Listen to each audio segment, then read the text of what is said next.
Today we're gonna talk about the game journalists being bad at video games again. Last time they were asking the game developers for an easy mode in Sekiro. You can check out the hilarity of that, I'll link to the video on my Patreon post down below. This time they're gonna take the matters to their own hands and fix the problem themselves by cheating the game. I don't mind you cheating the game as long as it's single player, but when you decided to flex that you cheat your way out in public and be so proud of it, I think there's something wrong with you. But before we get to the flexing, I want to say huge thanks for liking and sharing my videos, subscribing and following me on social media, and for supporting me on Patreon, PayPal, and many other means, links down below. Also, huge thanks to Briffwer and Scarecrow443 for the pledges. You guys are fantastic. I am so obsessed by this game. I'm so obsessed to the point where I am more obsessed than my Chad Soulsborne fan little brother. This channel would have probably been dedicated to Sekiro as my last vlog video, 2 live streams, and goddamn how many freaking tweets that I made are all about Sekiro. But can you really blame me when this game is freaking amazing and I cannot recommend this game enough? And this is coming from someone who isn't a Soulsborne guy. I've played this game for about 52 hours and I'm getting better at the game so much that playing this game has turned into a bit of a stress relief rather than stress inducing. I did a stream of the game where I'm sucking at the game so much that I beat some mini bosses and some big bosses at the span of 3 hours. I know, I'm terrible compared to the guy who beat the game for 30 minutes and the rest of the Sekiro players for that matter. Sekiro has managed to convince me once again that the get good effect is real. You keep dying and never giving up and you will get better at the game and get the results that you wanted. The second owl boss fight is one tough SOB and it has successfully killed me so many times.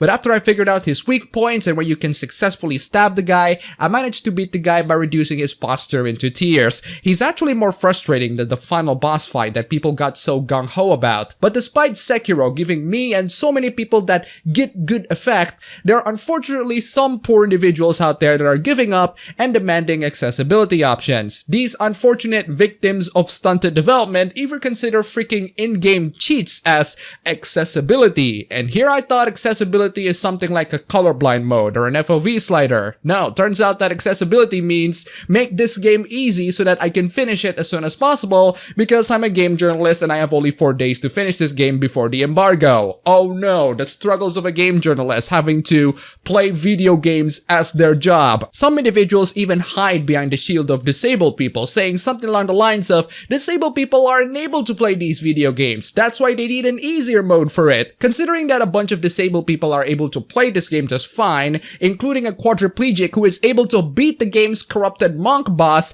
I think that point should be thrown completely off the window, especially when these people are starting to accuse disabled people as having internalized ableism. Oof. And this has led to articles like this one from Kotaku where they claim that an easy mode has never ruined a game. Kotaku is technically right on this one in that giving an easy mode has never ruined most games. I mean, I play most RPGs on the easiest difficulty setting because I don't really like the tactics and the stat management and I just want to get through the story, which makes a huge chunk of most RPGs. But you don't see me demanding easy modes on games that are intended to be difficult and tailored to a specific way, like Sekiro. The Soulsborne games are intended to be played in one specific way, and they're supposed to be difficult so that you as the player can overcome the challenges that they give. But then the next argument comes in where it's not okay for certain games to cater to specific audiences. They should cater to as many audiences as possible. If you're gatekeeping your video games, you're a scumbag. Alright then, so how about this? Considering that this game sells really damn well with probably millions of players around the world playing it, I legitimately want to ask, who should this game be more accessible to? The game sold pretty damn well, owned by millions probably at this point, and played by thousands at this very moment. So the people who are asking for the game to be a lot easier are just the casuals. Does From Software really need to cater their games into a small but very loud minority of people, some of whom just so happen to be working on big journalistic outlets who demand this easy mode to make their job easier? And this brings me to cheating, which Sekiro does have plenty of options on the PC version if you download the trainer. Now, cheating in video games is relatively frowned upon, but it's mostly towards those who cheat in multiplayer games. If you're a single player guy, there's really nothing wrong with cheating. Hell, back then, cheating on video games used to be amazing. I remember the good old days of bun combinations for GTA San Andreas on the PS2. Man, I feel really old. There's really nothing wrong with cheating on single-player games, either through in-game cheats, mods, or trainers. You can do all of that, it's perfectly fine, it's up to you. But the story here is totally different if you are writing on video game outlets that present themselves as something reliable for the consumers. If you cheat on these games, there's a good chance that your perception of the gameplay will change, and your experience might not be able to accurately describe the game's overall experience, which is very important if you're writing a review. For example, IGN reviewed Ace Combat 7 using the novice controls, and the reviewer gave the game 7 out of 10. The dislike ratios should speak themselves. It's to the point where the game's producer complained about it on Twitter. There was also a review from Doubtworth Trust on Devil May Cry 5 that he deleted where he complained about the game being too bun-mashy, while at the same time, he's using the auto mode. If you want to check that out, I did get through that on EFAP with Mauler, Wolf, and Rags. Link will be on my Patreon post. My point is, if you're playing the game on the easy difficulty while you're writing a review of a video game, especially one that is supposed to be hard,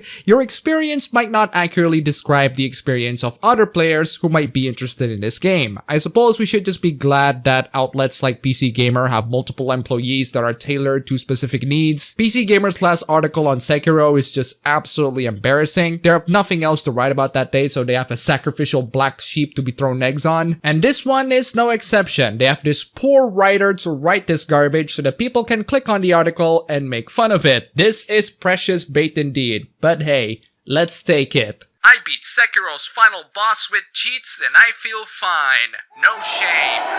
Shame on you, writer. Shame on you.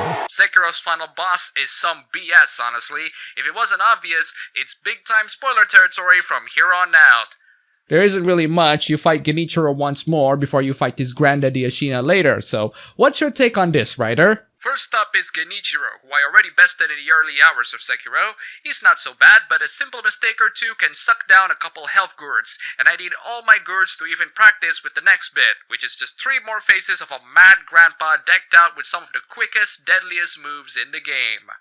I agree, Genichiro wasn't that bad. It only took less than a minute for me to beat him. Just go away as far as possible if you notice his mortal sword attack, keep deflecting and countering, and you should be able to beat him. Die and you start with Genichiro again. No checkpoint, even though he's set up as a bluff. Beat him and Ishin the Sword Saint, aka Sword Grandpa, bursts out of his skin and say hello. It's a 4-phase boss fight and I hate it. I am giving the sad violin here. This boss fight took me only an hour, and I expected this one to be frustrating, but compared to the second hour boss fight, it's really not that frustrating. I know, it was easy for you, cool. I spent hours on some of Sekiro's bosses. I just don't have the time or impetus to prove I can do the sword thing well again. The blade and I get along just fine. I'm looking for a different kind of payoff from Sekiro at this point. You need to learn how to deflect, my dudes. That and learn how to damage their postures. Even if you got very little chance to attack, you will have many opportunities to damage their posture if you time your deflection right. That, or you can just grab on cheats and be done with it. So after spending a few mornings trying to take the Sword Saint Ishin Nasina down, I figured, screw it, let's give that slow down mod a try. It links it to another article, which links it to a Nexus mod that not just unlocks the FPS, but also provides FOV, widescreen support, even a freaking death and kill counter, which is actually pretty handy. I'll link to the mod on my Patreon post down below. What a godsend! I can adjust the speed of the game as I play it because it patches the active memory live. Sekiro should have had this built in, Celeste style, or as part of Hanbei's training set.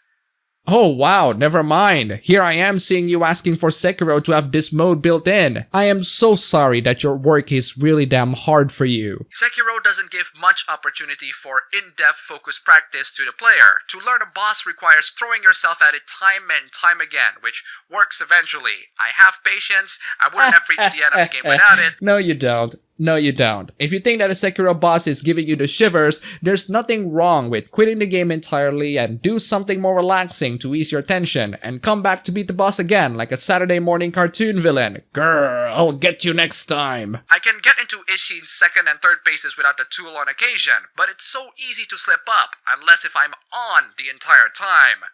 You know what they say about get good, fam? Considering it takes 5 to 10 minutes and more as I progress of near-perfect execution and concentration to reach a new sticking point, the point where I get a split-second opportunity to observe and practice against a new move or special attack, learning the final boss is a hell of a time sink. A time sink that took me about an hour, and for the record, I'm really not that good on this game. The lightning attacks don't help things, which aren't too difficult to The lightning attacks are literal godsend for the players. It makes Genichiro's fight in the rooftop a lot easier, and it made Ashina's final phase even easier. Sure, there's a return mechanic, but it's rarely practiced outside of boss battles until the very last stage, and even then, timing your jumps with swift lightning returns against a set of lightning attacks with different release timing, nah, I'm good. This isn't fun. It's just 4 stages of screw you, prove yourself difficulty. So instead of learning how to return the freaking lightnings, you opted to just dodge them. Not a good idea, fam. That return mechanic will give you a great opportunity to strike your enemies. In fact, I am begging for these bosses to do them because countering the attack is very easy. Just jump once you know that the opponent is going to strike you, and once you got hit with the lightning, press RB or R1 or whatever the button on the mouse and keyboard was in case you're too much of a PC elitist to use a controller, and you will deflect the lightning back at the attacker, stunning him for a couple of seconds and giving you free hits. It's so easy that even a baby can do it. This is also needed for the Divine Dragon boss fight. I don't know if you can just hit the Divine Dragon normally with a sword, but I beat the boss using lightning. If you know how to counter the lightning in that one, you should be able to counter the lightning in this one too. Sekiro is a game about specific moments, not a game entirely about making players to do the sword good. Difficulty is just one axis of Sekiro, not the orbital center. You and I have a very different perception on this game. Sekiro is all about the challenge and the difficulty. I do like the story and the setting, but this is a game that is all about the challenge. I feel no shame putting the last guy down in slow-mo. It looked cool. I felt empowered. It was an appropriate time to flip the table and be the From Software boss myself. You're calling yourself a boss after you pull off that cheap tactic. There are so many ways to cheese through the game, but this unofficial way is, well, it is certainly a solution, but I wouldn't say it's a legit one that warrants you to be called a From Software boss. It's like saying I'm a Rubik's Cube master because I painted all over its surface. I did it is an exclamation I'll still hunt for and achieve in games, but it's so much less important to me than it once was. Feeling good about what I play and why I play is ultimately up to me. Well, good for you, my friend. I just don't see why the need of flexing this in front of so many people who read your garbage. And that's the article. Now, if this writer is just flexing on the fact that he cheats, that will be the end of that. But no, ladies and gentlemen, the writer isn't just flexing the fact that he cheats. He also wrote 17 combat tips for mastering the blade and minimizing losses in Sekiro alongside 2 other writers. You don't co-wrote an article guiding people about the game's combat to beat the game fairly and then say, hey, I beat the final boss with cheats and I feel zero shame about it. You can't just guide people in how to solve a Rubik's Cube and then just slam on it to make it solve itself. At the end of the day, cheating is totally up to you. You can cheat the game however you want. I honestly didn't expect to get good at Sekiro, but I did, or at least I was better than when I started off initially, and it's to the point where I have successfully beaten the game with the best ending. But the moment you flex the fact that you cheat to millions of people on the internet is the moment where you're going to need to ask yourselves if you feel just a little bit of shameful for doing that. This is especially true if you're writing on a video game outlet. If you're writing on a video game outlet about video games, people are expecting you to represent the experience of at least the average gamers who are going to be playing this game as legitimately as possible. But when you cheat on a video game, or if you play the game on easy mode, it might have the potential to skew your perception of the game. I do not believe for a second that the demands of the easy mode and the flexing of cheats are there for accessibility or so that the casuals can get into the game easily. I believe that they're there so that the jobs of these journalists can get easier. But as people complain about this garbage take, some brave individuals come in to say, chill out guys, it's just a video game. Let people play these games however they want. You know what? You might have a point. After all, this is just a video game and we should air our concerns where more serious things happen, like an ending where a trans character isn't trans, or having the word trap in the name of a video game, or being sexy while having a dark skin. But hey, they're just video games, am I right?